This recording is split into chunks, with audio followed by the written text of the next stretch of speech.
بسم اللہ الرحمن الرحیم۔ اللہ کے پیارے نبی حضرت ابراہیم علیہ السلام کی تیسری بیوی کنتورہ سے ان کے بیٹے مدین پیدا ہوئے۔ مدین اپنے اہل و عیال کے ساتھ اپنے سوتیلے بھائی حضرت اسماعیل علیہ السلام کے قریب ہی حجاز میں آباد ہو گئے، جہاں مدین کی اہل اولاد کو بنی مدین یا اہل مدین پکارا جانے لگا۔ آہستہ آہستہ یہ ایک بہت بڑا قبیلہ بنتا گیا۔ یہ لوگ جب بہت زیادہ پھیل گئے تو انہوں نے اپنے علاقے کو دو حصوں میں بانٹ دیا۔ شہری علاقے کو مدین پکارنے لگے اور جبکہ دیہاتی علاقے کو ایکا کہا جانے لگا۔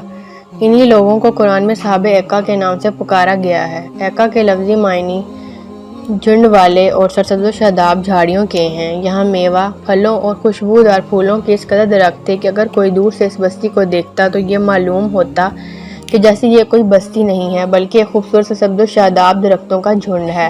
اسی وجہ سے قرآن پاک میں اللہ نے ان کے لیے ایکا کا لفظ استعمال کیا، جبکہ امام ابن کثیر نے لکھا ہے کہ یہاں ایکا نام کا ایک درخت تھا جس کی اہل مدین پوجا کرنے لگ گئے تھے، جس کی وجہ سے ان کو اصحاب ایکا کہا گیا ہے۔ بہرحال مقبول روایت یہی ہے کہ اہل مدین اور اصحاب ایکا ایک ہی قبیلہ تھا، جو باپ کی نسبت کی وجہ سے مدین کہلایا اور زمینی اور جغرافیائی حیثیت سے اصحاب ایکا کے لقب سے مشہور ہوا۔ عرب کی مشہور شاہراہ جو کہ حجاز کے قافلوں کو شام، فلسطین، یمن اور مصر تک لے جاتی اور بحر کلزم کے مشرقی کنارے سے گزرتی تھی، قرآن میں اس کو امام مبین یعنی کھلی اور صاف شاہراہ کہا گیا ہے۔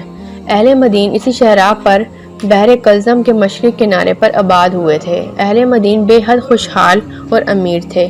دور دراز سے قافلے ان کی بستی میں آتے اور یہاں سے پھل، سبزیاں اور اناج وغیرہ لے جاتے، اور تو اور لوگ اس بستی کی خوبصورتی کو دیکھنے کے لیے مدین تشریف لاتے۔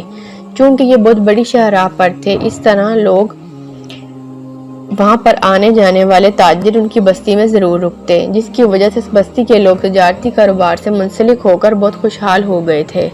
اہل مدین یا اصحاب ایکا نے بھی قوم عاد، سمود اور قوم لوط کی طرح بتوں کی پوجا شروع کر دی تھی، بلکہ یہ لوگ تو اس لیے بھی مشہور ہوئے کہ ان لوگوں نے سب سے پہلے درخت کی پوجا شروع کی تھی۔ اس سے پہلے صرف بتوں کی پوجا کی جاتی تھی، لیکن ان لوگوں نے ایک نئی عبادت شروع کی جس میں ایکا نامی درخت کے آگے ہر 3 مہینے بعد ایک خوبصورت دوشیزہ کو ذبح کیا جاتا، اس کے سارے اعضاء کو الگ الگ کر کے دفن کیا جاتا۔ ان لوگوں کا ماننا تھا کہ اگر ایکا درخت کو دوشیزہ کی قربانی نہ دی گئی تو ہمارے کاروبار ختم ہو جائیں گے۔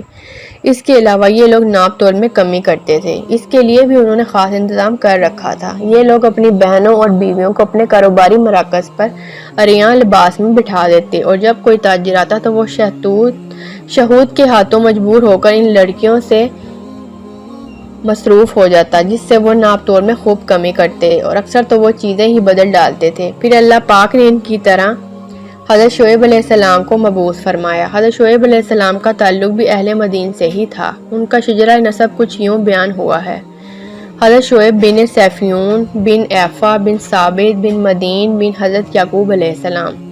قرآن کریم میں 11 جگہ پر حضرت شعیب کا ذکر ہوا ہے۔ نبوت سے پہلے بھی حضرت شعیب اپنی قوم میں اپنی ایمانداری، نیک نیتی پر مشہور تھے اور نبوت ملتے ہی آپ علیہ السلام اپنی قوم کو تبلیغ شروع کر دی۔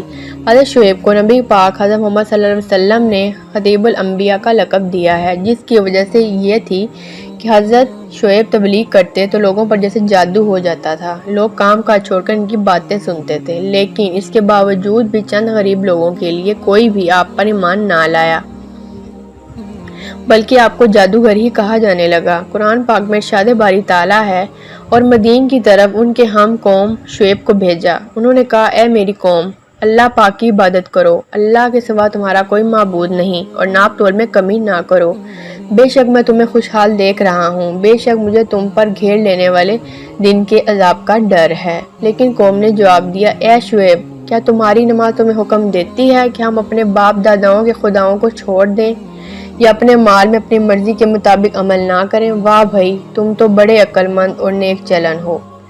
جب کسی بھی طرح سے قوم اپنے گناہوں سے باز نہ آئی تو حضرت شعیب نے اپنی قوم کو پرانی قوموں پر آنے والے عذابوں سے اس طرح ڈرایا: اور اے میری قوم، میری مخالفت تم سے یہ نہ کروا دے کہ تم پر بھی اس طرح کا عذاب آ پہنچے جو نوح کی قوم، ہود کی قوم یا صالح کی قوم پر آیا تھا، اور لوط کی قوم تو تم سے کوئی دور بھی نہیں۔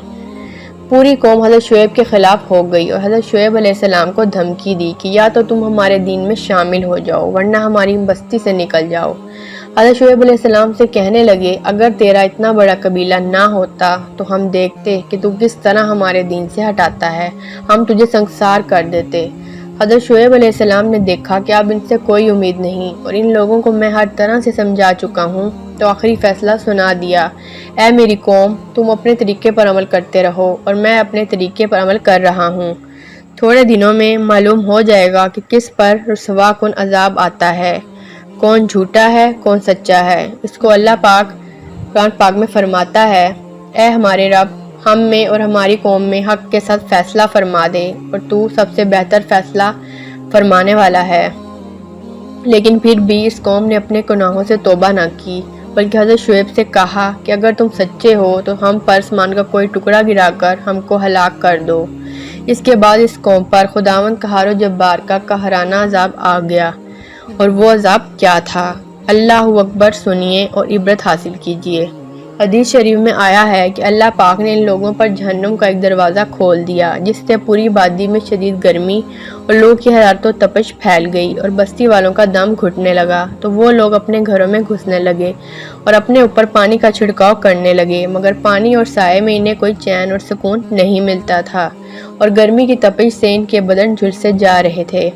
پھر اللہ پاک نے بادل کا ٹکڑا بھیجا جس نے اس بستی کے ایک حصے میں چھاؤں کر دی اور اسی چھاؤں میں ٹھنڈی ہوا چلنے لگی۔ بس پھر سب بستی کے لوگ اپنے گھروں سے نکل کر اس بادل کے سائے میں آ گئے۔ جیسے ہی سب لوگ بادل کے نیچے آ گئے تو پہلے ایک زوردار چیخ آئی، پھر اللہ پاک نے آگ کے گولے برسائے اور ساتھ ہی زلزلہ بھی آ گیا۔ ایسے ایک ساتھ کئی عذاب اس سے پہلے کسی قوم پر نہ آئے۔ حضرت شعیب علیہ السلام اور ان کے ماننے والے اس عذاب سے محفوظ رہے۔ قوم کی ہلاکت کے بعد حضرت شعیب شیون کے مغرب میں شباب نامی علاقے میں تشریف لے گئے، وہیں آپ کا انتقال ہوا اور آپ علیہ السلام کا مزار مبارک بھی شبام میں ہے۔ دوستوں، درختوں کی پوجا اور ناپ تول میں کمی کی وجہ سے اللہ نے اہل مدین کو دردناک عذاب میں مبتلا کیا تھا، اور انتہائی افسوس کے ساتھ کہنا پڑ رہا ہے کہ آج ہم مسلمان بھی ناپ تول میں کمی جیسے گناہ کی دلدل میں پھنس چکے ہیں۔